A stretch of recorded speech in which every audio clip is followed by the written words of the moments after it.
চার অর্থবছরেও দেশের বাজারে মূল্যস্ফীতির হ্রাস টানা যায়নি। অর্থনীতিবিদরা মনে করেন দেশে পণ্য সরবরাহ ও বাজার ব্যবস্থাপনায় বড় দুর্বলতা রয়ে গেছে। তাই কেবল নীতি সুধার আর কর কাঠামোর ব্যবহারে সুফল মিলবে না। এদিকে ব্যবসায়ীদের দাবি, বাড়তি নীতি সুধারের প্রভাবে ঋণের উচ্চ সুদে স্থবির শিল্প, বিনিয়োগ ও কর্মসংস্থান। এ বিষয়ে কথা বলতে এই মুহূর্তে আমাদের সাথে যোগ দিচ্ছেন অধ্যাপক doctor M Abu Yusuf. Doctor M Abu Yusuf, আপনাকে স্বাগত জানাচ্ছি ইন্ডিপেন্ডেন্ট টেলিভিশনে। আপনার কাছে শুরুতে একটু জানতে চাই, সারা বিশ্বেই তো এক ধরনের অস্থিরতা চলছে, বিশেষ করে যুক্তরাষ্ট্র ইরান যুদ্ধ ইস্যুতে।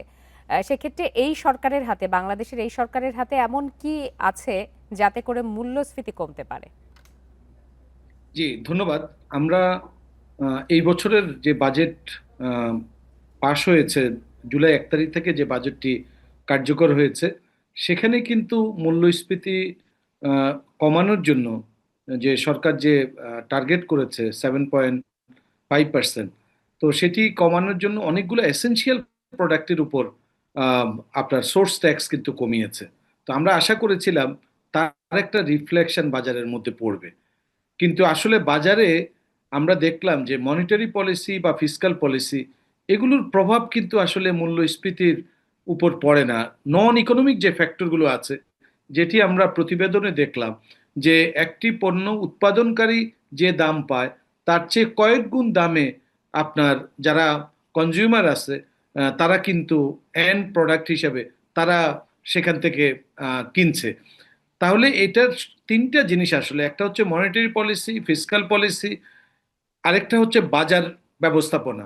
তো দেখা যাচ্ছে যে ফিসকাল পলিসিতে এই যে সরকার কিন্তু রাজস্ব হারাচ্ছে, যে সরকার জনগণের জন্যই কিন্তু আসলে বিভিন্ন জায়গায় যে সোর্স ট্যাক্স গুলো কমিয়েছে এসেনশিয়াল প্রোডাক্টের উপর, কিন্তু তার যদি তদারকি না হয়, তাহলে কিন্তু তার একদিকে সরকার রাজস্ব যাতে যেখানে কম্প্রোমাইজ করেছে জনগণের কল্যাণের জন্য, কিন্তু সেই জনগণ কিন্তু বেনিফিটেড হচ্ছে না। তাহলে এই যে সাপ্লাই চেইনটা আছে, উৎপাদনকারী থেকে একদম এন্ড কনজিউমার যিনি আছে, সেই কনজিউমারের মাঝখানে যে অনেক বেশি পরিমাণে হাত বদল হয়, চাঁদাবাজি হয় বিভিন্ন জায়গায়। আমরা দেখছি কিছু আছে হয়তো সঙ্গত কারণে, আপনি যদি তেলের দাম এখন যেমন আবার তেলের দাম একটু বাড়ার প্রবণতা আছে, কিন্তু আমাদের এখানে তো এই যে সাম্প্রতিক যে তেলের দাম বাড়ছে, আমাদের এখানে কিন্তু ফুয়েলের দাম আগেরটাই আছে। সুতরাং তার কোনো রিফ্লেকশন এখানে থাকার কথা না। হয়তোবা সাম্প্রতিক সময়ে বৃষ্টি হয়েছে, সেখানে কিছুটা ব্যাঘাত হতে পারে, কিন্তু সেটি ডাবল হতে পারে না। যেমন আমি গত আজকে শশা কিনেছি 150 টাকা প্রতির কেজিতে। অভাব সব জায়গায় স্পষ্ট। আপনার কাছে আরেকটি বিষয় জানতে চাই যে দেশি বিদেশি বিনিয়োগ বাড়ার কোনো ধরনের আভাস পাওয়া যাচ্ছে কিনা? জি, যেটি হলো, যখন আসলে আমাদের এখানে ইলেকশনের আগ পর্যন্ত একটা অনিশ্চয়তা ছিল, যে রাজনৈতিক অনিশ্চয়তা, অর্থনৈতিক অনিশ্চয়তা আছেই।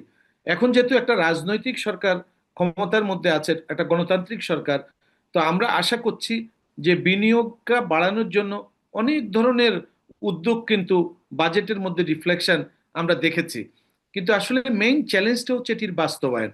এগুলো যদি আমরা বাস্তবায়ন, এক ধরনের সাময়িক একটা কনফিডেন্স কিন্তু এই বাজেটে বা সরকারের নানামুখী উদ্যোগে দিচ্ছে, কিন্তু এই কনফিডেন্সটা ফুল কনফিডেন্স যদি আসতে হয় ব্যবসায়ীদের কাছে, বিশেষ করে অভ্যন্তরীণ বিনিয়োগকারী এবং যারা বৈদেশিক বিনিয়োগকারী, এই দুই জায়গায় কনফিডেন্সটা আসার জন্য বাস্তবায়নটা করতে হবে। অর্থাৎ সরকার যে উদ্যোগগুলো নিচ্ছে সেটি যদি আমরা বাস্তবায়ন করতে পারি, is of doing business, cost of doing business, ব্যবসার খরচ কমানোর, এবং যে 60,000 কোটি টাকার স্টিমুলাস প্যাকেজ আমরা দেখলাম, এর মধ্যে বিভিন্ন ভাগে দেয়া হচ্ছে, তো সেটি যদি ব্যবসায়ীরা পেতে পারে, তাদের কস্ট অফ ডুইং বিজনেস যদি কম হয়, পাশাপাশি এটির বাহিরেও ইনফ্রাস্ট্রাকচার আছে, লজিস্টিক সাপোর্ট আছে, সেগুলো যদি আসলে আমরা একটা আপনার কাছে সুন্দর। আরেকটি বিষয় একটু জানতে চাই যে দেশে কর্মসংস্থান বাড়ছে না এবং বিদেশের শ্রমবাজারও কঠিন হচ্ছে, সেক্ষেত্রে অর্থনীতির আসলে সমন্বয়টা কিভাবে হবে বা ভারসাম্য কিভাবে আসবে?